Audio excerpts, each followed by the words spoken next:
آج تاریخ ہے حیران کہاں چوک ہوئی سوچئے گا کبھی سلطان کہاں چوک ہوئی. ہیلو ناظرین، کیسے ہیں آپ؟ سنیں گے دوستو آج کی اس ویڈیو میں عمران پرتاپ بری کی نظم. اس سے پہلے بہترین بات سنتے ہیں. دوسروں کے عیوبوں پر پردہ ڈالو، اللہ تمہارے عیوبوں پر پردہ ڈالے گا. چلیے پہلے سنتے ہیں عمران پرتاپ بری کی نظم. تو آپ سے گزارش ہے ویڈیو کو لائک کیجیے اور چینل کو ضرور سبسکرائب کیجیے. لہد میں روشنی کے واسطے سامان لایا ہوں میں اپنے دل کے اندر آیت قرآن لایا ہوں میں اپنے دل کے اندر آیت قرآن لایا ہوں. کو تھوڑا کم کر دیں. میں اپنے دل کے اندر آیت قرآن لایا ہوں. خدا پوچھے گا محشر میں کہ کیا لایا ہے دنیا سے میں کہہ دوں گا تیرے محبوب پر ایمان لایا میں کہہ دوں گا تیرے محبوب پر ایمان لایا ہوں. بہت تقریر کرنے کا وقت نہیں ہے اور بہت شاعری سنانے کا بھی وقت نہیں ہے، لیکن ایسی محفلیں جب ملتی ہیں جہاں پورے شہر اور پورے اطراف کے ذمہ داران بیٹھے ہوں، اور خصوصی طور پر مجھے اچھا لگ رہا ہے کہ بڑی تعداد میں میری مائیں بہنیں یہاں پہ بیٹھی ہوئی ہیں جو ہمارے سماج کو بناتی ہیں، جو گھر کو بناتی ہیں، ان کی اتنی بڑی تعداد یہاں پہ اکٹھا ہے. میں آپ سب کی موجودگی کو سلام کرتا ہوں. ایک بہت چھوٹی سی غزل کے 2-3 شعر سناتا ہوں. میں جب دنیا بھر میں ہندوستان کے الگ الگ شہروں میں جاتا ہوں اور جو موجودہ حالات ہیں انہیں دیکھتا ہوں اور پھر اپنے سماج کی تاریخ دیکھتا ہوں تو کبھی کبھی سوچتا ہوں کہ کچھ تو چوک ہوئی ہے، کچھ تو غلطیاں ہوئی ہیں، کہیں نہ کہیں ماضی میں ہم نے کچھ پیچھے چھوڑا ہے. ایک غزل کے 2-3 شعر آپ کو سناتا ہوں کہ آج تاریخ ہے حیران کہاں چوک ہوئی. جو حالات ہیں، جو دنیا اور ملک میں جو منظر ہے، اس کے پس منظر کو یاد رکھیے اور یہ مصرع سنیے. آج تاریخ ہے حیران کہاں چوک ہوئی سوچئے گا کبھی سلطان کہاں چوک ہوئی سوچئے گا کبھی سلطان کہاں چوک ہوئی. تم پہ دولت بھی ہے، تعداد بھی، طاقت بھی ہے. میں دانشور لوگوں کے بیچ میں کھڑا ہوں. تم پہ دولت بھی ہے، تعداد بھی، طاقت بھی ہے، پھر بھی ہو بے سر و سامان کہاں چوک ہوئی. پھر بھی ہو بے سر و سامان کہاں چوک ہوئی.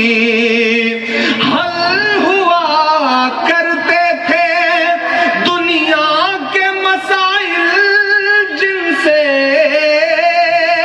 میری نئی نسلوں حل ہوا کرتے تھے دنیا کے مسائل جن سے مسئلہ اب ہے مسلمان کہاں چوک ہوئی. تو عمران صاحب کی نظم سننے کے بعد آپ اپنی رائے میں کیا کہنا چاہتے ہیں وہ نیچے کمنٹ باکس میں ضرور بتائیں. آئیے دوستو منتخب احادیث کتاب سے غیب کی باتوں پر ایمان لانا سنتے ہیں.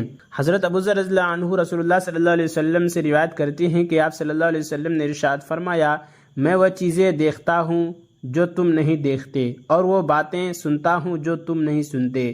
آسمان عظمت الہی کے بوجھ سے چرچراتا ہے، جیسے کہ چارپائی وغیرہ وزن سے بولنے لگتی ہے، اور آسمان کا حق ہے کہ وہ بولے کہ عظمت کا بوجھ بہت ہوتا ہے، اس میں 4 انگلیوں کے برابر بھی کوئی جگہ خالی نہیں ہے، جہاں کوئی نہ کوئی فرشتہ اپنی پیشانی سجدہ میں اللہ تعالیٰ کے سامنے نہ رکھے ہوئے ہوں۔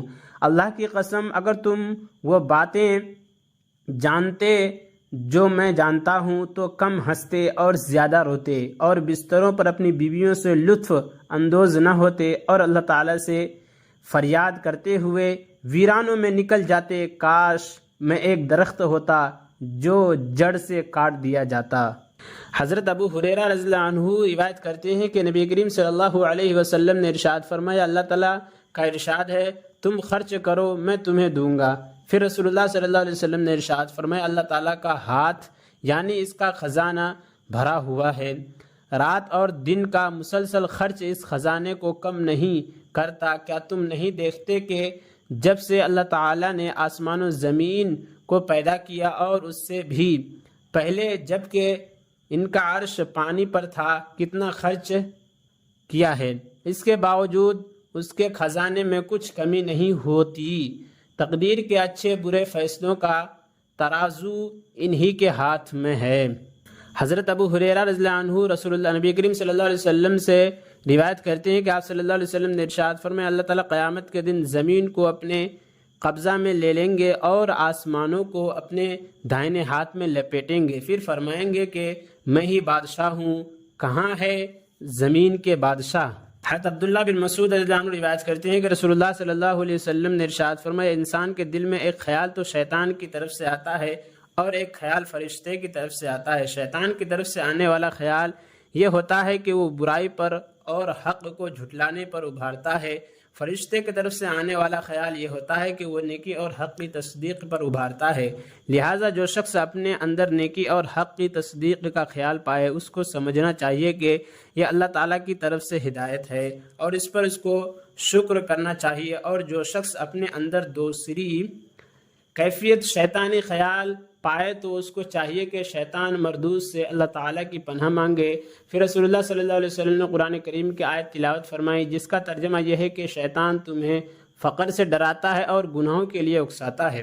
حضرت عمر بن خطاب رضی اللہ عنہ سے روایت ہے کہ نبی کریم صلی اللہ علیہ وسلم نے ارشاد فرمایا، جس شخص کی موت اس حال میں آئے کہ وہ اللہ تعالیٰ پر اور قیامت کے دن پر ایمان رکھتا ہو، اس سے کہا جائے گا کہ تم جنت کے 8 دروازوں میں سے جس سے چاہو داخل ہو جاؤ۔ اللہ تعالیٰ کا ارشاد ہے، اس ذات پاک کی خوبیاں اس کثرت سے ہیں کہ اگر جتنے درخت زمین بھر میں ہیں ان سے قلم تیار کیے جائیں، اور یہ جو سمندر ہیں اس کو اور اس کے علاوہ مزید 7 سمندروں کو ان قلموں کے لیے بطور سیاہی کے استعمال کیا جائے، اور پھر ان قلموں اور سیاہیوں سے اللہ تعالیٰ کے کمالات لکھنے شروع کیے جائیں تو سب قلم اور سیاہی ختم ہو جائیں گے، لیکن اللہ تعالیٰ کے کمالات کا بیان پورا نہ ہوگا۔ بے شک اللہ تعالیٰ زبردست اور حکمت والے ہیں۔ حضرت ابن عباس رضی اللہ عنہما سے روایت ہے کہ جبریل علیہ السلام رسول اللہ صلی اللہ علیہ وسلم سے عرض کیا، مجھے بتائیے ایمان کیا ہے؟ نبی کریم صلی اللہ علیہ وسلم نے ارشاد فرمایا، ایمان کی تفصیل یہ ہے کہ تم اللہ تعالیٰ، آخرت کے دن، فرشتوں، اللہ تعالیٰ کی کتابوں اور نبیوں پر ایمان لاؤ،